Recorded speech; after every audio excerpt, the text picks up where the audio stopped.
Hey, what's up guys? Thanks for stopping by the channel.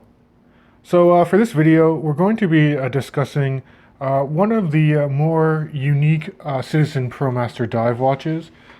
This is the Citizen NY0040. It's also kind of known as the lefty diver because you have the crown offset here at the 8 o'clock, whereas typically for these type of dive watches you have it offset near the 4.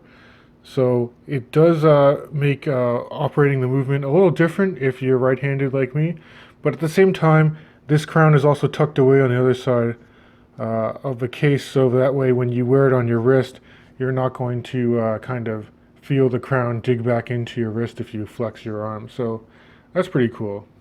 So I just wanted to quickly show you the hang tag. You can see that this watch has an MSRP of $295 US. But of course, you're not likely going to pay that. You can get a better deal online. I was able to pick this up on eBay for much cheaper than that. I believe this model actually was discontinued a little while ago, but there's still new old stock all over the place. And many people actually pick this up and prefer it over the SKX because right now the prices are much better, and there are a couple of aspects I think that are better on this watch than the Seiko SKX, which I'll get into shortly. Okay, let's quickly discuss the dimensions of this watch. This is about a 42 millimeter case. It's just shy of 42 millimeters actually. If you look at the side here, lug to lug, the profile is 47 millimeters. Case thickness comes in at 12.5 millimeters to a flat mineral crystal. And then the lug opening here for this strap is 20 millimeters. And I will say this thing is a total strap monster. This is actually an aftermarket NATO I threw it on. The watch did come with the standard Promaster polyurethane strap.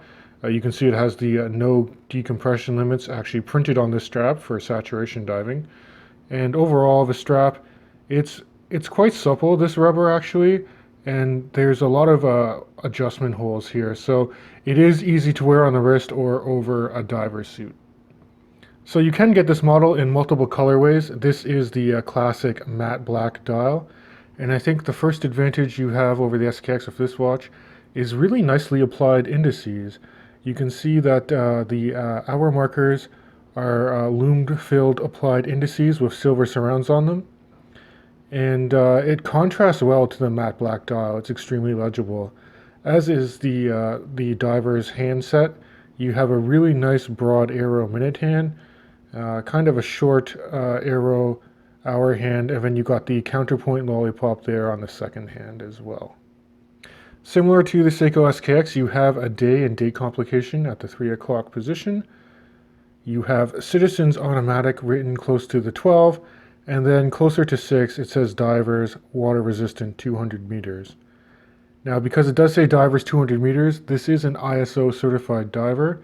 So this was designed specifically for saturation diving. It meets their criteria for durability and legibility, which is a really great thing to see. So flipping to the side, you can see the offset crown at the 8 o'clock here. You can see there's no logo or anything on it. It's done in high polish. It is knurled fairly well though, and you can see that there's very minimal crown guards here, as it does kind of also get protected by the lug here. Now, of course, this is a screw-down crown, and this runs, I believe it's a Miyota 8200 series caliber. So you can manually wind this movement, which is an advantage that the old SKXs don't have, but you can't hack this movement. So if you were to unscrew the crown and pull out the crown all the way out, you can quickly set the time, but the seconds hand is going to keep ticking, which is a small letdown. But for watching this price category, you really can't complain. Now let's talk about this bezel. So this is a 60-click unidirectional bezel that has excellent alignment. You can kind of hear the clicks are quite audible, and they're actually a little springy, a little tingy. So it's not as refined as I would like, but they are very precise detents, and there's like a minimal backplay there.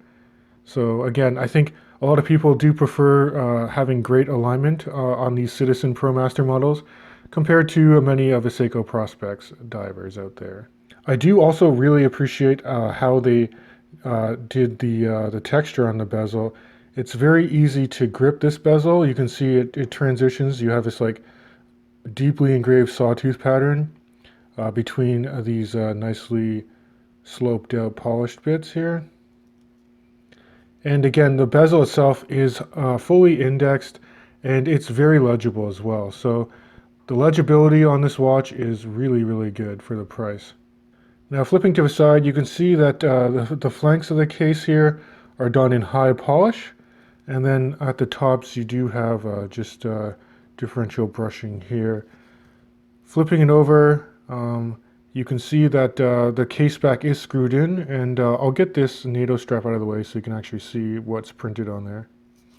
So nothing too fancy, you just have laser etched in Promaster Citizen. It does mention it's a fully stainless steel case, and you do have that Japanese Muto movement in there. The other thing I will mention is just look at the thickness on these spring bars. These are very high quality spring bars, and I think they needed to be done that well to meet the ISO certification. But it's just something that's nice to have, especially if you're going to be using these spring bars to replace straps or bracelets. Now before I show you guys a wrist shot, I will speak to the low light capability of this watch. Again, the high contrast on the dial makes it very legible, but the lume on this watch is particularly good for the price point as well. Now, compared to most Citizen Promaster models that actually have like a teal blue color in low light conditions, this one has more of the green luminova that you would find and would be likened to Seiko's LumiBrite technology on their dive watches. And one thing you will note too is that the handset seems to glow just a little bit brighter than the hour markers and the lume pep there on the bezel. Okay guys, so here's a wrist shot for you. My wrist is about 19 centimeters in circumference, and as you can see, it just wears extremely well on wrist. And note that if I do flex my wrist back here, the crown's not going to be digging in at all because again, the crown is on the left-hand side of the watch. But so that's overall guys, I think if you just want a really legible watch that you're comfortable taking in the water and just using as a beater, that has a decent automatic movement in it, you really can't go wrong with the Citizen NY0040. But guys, please let me know in the comments below, can you think of a more affordable SKX alternative out there? And what are your thoughts on having the crown on the left-hand side of the watch? So that about wrap up this video, guys, and I'll catch you guys in the next one.